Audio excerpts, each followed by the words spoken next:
It's a question on the minds of millions. Why did Iran, if it was winning, agree to a ceasefire with Israel, ending the 12-day war? Today, I outline the geopolitical analysis and reveal what Western legacy media will not tell you. Theirs will be a reality after it has passed through the pro West filter. So you don't really get the facts. You get the facts after it's been spun up like a bullet going through a rifle barrel, and then what actually makes a bullet more accurate to go through rifling. So, okay, fine. Forget that analogy. Now, to start off, I need to explain something fundamental. Nations in this region of the world, in the Middle East, have different priorities. They have different governance models from each other, I'm saying comparatively. They have different governance models. Why is my hair itchy? I don't know. I promise you, I don't have lice. Different government models, different economic situations, realities, different demographics, right? Different religions or sects, and different ethnic mix ups or makeups. Combining all of these factors and simplifying heavily, because this is a brief YouTube or TikTok video. This is not something super in depth. I'm not writing a book, though I am writing a book, but not right now. I'm not writing a book right now. So the summary is this. Iran benefits from peace. Geostrategically, Iran wants peace. Its geopolitical reality is that the Iranian economy is a fraction, it's currently a fraction of its full potential. Its population are nowhere near what could be considered wealthy, right? Its industry, its technology sector, its institutions, they're all best described as developing, not developed, not advanced, nothing like that. 90 million Persians and other ethnicities combined make up Iran and or Iran, and these are culturally and historically speaking a very capable bunch, right? But 45 years of sanctions imposed on your country by the world's sole superpower at the time, or the majority of those 45 years, will leave you inevitably, inescapably economically crippled. Such is the price Iran paid for stepping out of line, according to the United States. Had they kept in line, had they, like the example of the Gulf monarchies, stood well in line, chose to fall in line to the US system US system of order in the Middle East, then to this day, they would have prospered, right? Had Iran chosen that path, they would likely be much richer, be a country much more developed, like the Gulf monarchies, economically developed, morally. Anyway, for better or worse, did they make the right choice? Well, independence from Western influence over economic prosperity, but subservience to the West, that's a trade off. Depends on the Iranian you ask. They'll say either no, it's been a terrible choice, or they'll say no, absolutely, our independence from Western influence is worth more to us than being richer, having more nice things, right? I won't take a side, unbiased, as you know. But coming back to the question, a developing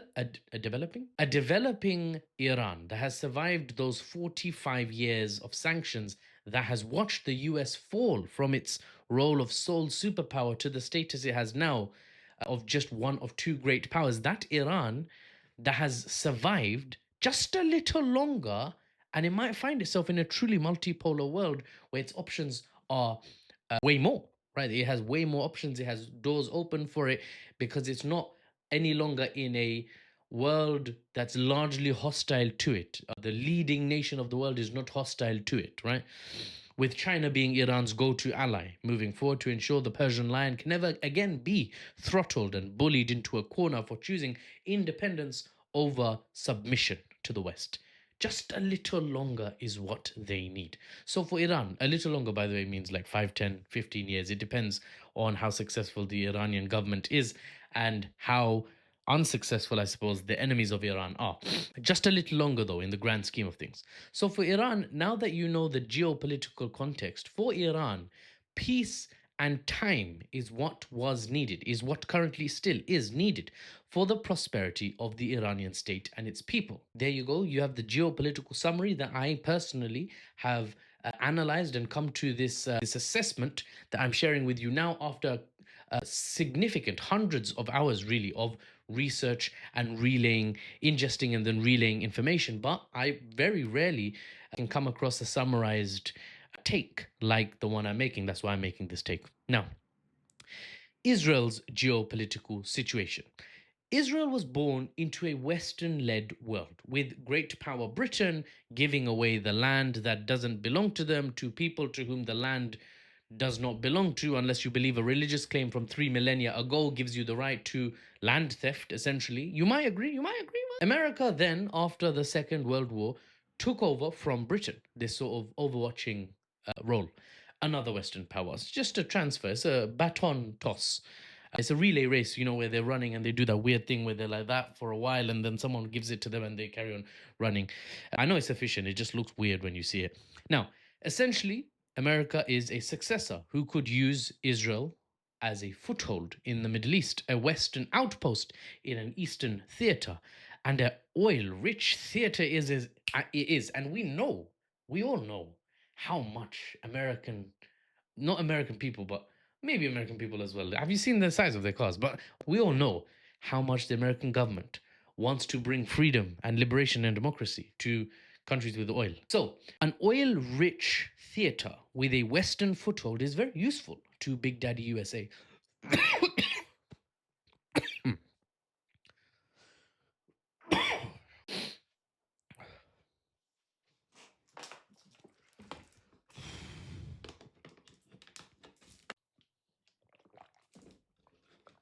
For Israel, its 10 million population was given the best support money could buy.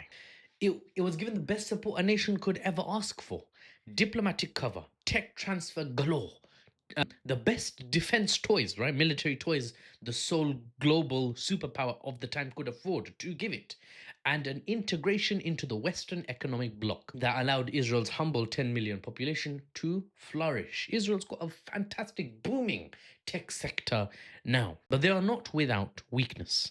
A strip of land so thin that if you look away for a few seconds as you fly over it in a plane, you will miss it. That's how small. It's a parcel of Holy Land so modest in strategic depth. It's where was I going with this analogy? It's a parcel of the Holy Land so modest in strategic depth that it has none. Yeah, sure. Let's go with that. And it's surrounded by states and citizens largely hostile to Israel. Even at a state level, where many countries are not openly hostile, the sentiment is still clear. If the US were not our protector, if we were not under America's sphere of influence, then Israel would not be our friend, says basically every Gulf monarchy, says Turkey, says Egypt, says Syria, says Iraq, right? All these countries. It's just the US that keeps them in line. This is the sentiment of, just to give you a more broad list: Egypt, Saudi Arabia, UAE, Qatar, Jordan, Lebanon, Syria, Iraq, Turkey, Kuwait, Bahrain. You thought I forgot those two? So essentially everyone in the entire region. And even sharing that parcel of land with the Israelis are the natives who are very unwilling to budge because, it's kind of their home, has been for centuries. Not, by the way, not we were promised this as our home 3,000 years ago and we left. We came back speaking a different language, having a different ethnicity and a different culture. No, no, no. They've been on the land, okay? That's what you call native. Okay, anyway. Palestinians, if that wasn't clear. And amidst all this hostility from the people you're literally sharing the land with and your sovereign nation state neighbors, amidst all this hostility, Israel spots a worrying change in regional geopolitical dynamics. The US, like Britain before it, is slipping out of the region. It wants less and less to do with foreign theaters, the United States. It's no longer needed. Israel is no longer needed, as a foothold for the United States in the Middle East region. It's too worried about the Far East and the rising titan of Asia there, Zhongguo, or China. So for Israel, the capability and the goal are clear. Capability, it's the most advanced, powerful military in the region, the wealthiest per capita population in the region, the biggest, baddest ally, arguably, in the world, is on its side, Big Daddy USA. The goal, we talked about the capabilities, here's the goal.